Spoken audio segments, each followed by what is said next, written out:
No, your video's not glitching. You are seeing this right. It's not Fallout 4. It's not The Witcher 3. It's not Phantom Pain. It's not Grand Theft Auto 5. It's Legacy of the Void. Shoot me. Legacy of the Void is the last of the StarCraft games. And by God, one ending to a franchise. This is an amazing build with a large-scale invasion. We get to see the one thing that the Protoss live by, the color, become corrupted, and how they deal with having to remove themselves from it. We see the entire sector begins to fall apart as Amon begins to attack everywhere, and it all leads up to one of the things I'm the biggest sucker for, a desperate last stand. The performance of the characters is great. That's Patrick Stead's voicing God Tanis, and he massively improved from when he was in Wings of Liberty. He captures a man? Yeah, man, who's shouldering a huge burden. He's lost the Kala, the thing that the Protoss all follow. Most of his race has been enslaved and destroying everything in their path. He's essentially fighting a god. Oh yeah, and he killed his best friend. Now the characters say that it was because he was controlled by Amon, who was the one that killed Zeratul. Oh, should I have said spoilers? Yeah, Zeratul was killed by Artanis. But Artanis said that either way it was his hand that killed him. And that's the thing. It's clear this guy's determined to defeat Amon, but you can tell that he's only just holding it together.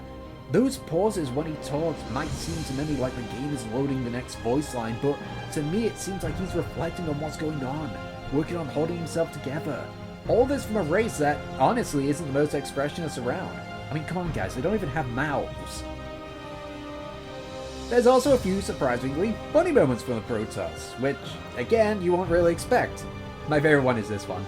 Preliminary scans indicate that the solarite deposits are a byproduct of the beast's unusual digestive system.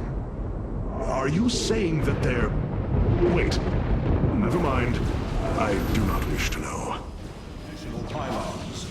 It also carries a message which I think is really the right message to have now. It's one of being open-minded of people's traditions or how they are. To be respectful on whose people's way of living is, be it due to their race or who they follow. And honestly, doesn't that sound similar to what's going on in real life right now that we need? Makes you think, doesn't it? If I did have to say a bad thing about the game though, it would be the epilogue, where Reyna, Kerrigan and Artanis go into the Void to defeat Amon once and for all. That sounds like a good setup, all three races using their strengths to shore up the other's weakness. The problem is that you only play through the Protoss for the first mission. You're Terran and Zerg for the second and third. This is a campaign that's focusing on the Protoss, and I know the other two StarCraft 2 campaigns had a few missions on different races, but really? We don't get to play as the Protoss at the end of their campaign? In the other two StarCraft 2 things, you play as either Terran or Protoss midway through the game. You always ended the campaign as a Zerg or a Terran, depending on which campaign you're playing, so why does the Protoss get the shaft? Not to mention, the ending is a little too fairy tale. I won't spoil it, but let's just say to me it seemed a little too perfect. But hey, we closed the book on the series, so I guess that works. As for the multiplayer, I couldn't honestly tell you since I gave up on StarCraft 2's multiplayer right after Heart of the Swarm came out. But as a single player game, holy hell is this an ending to the franchise.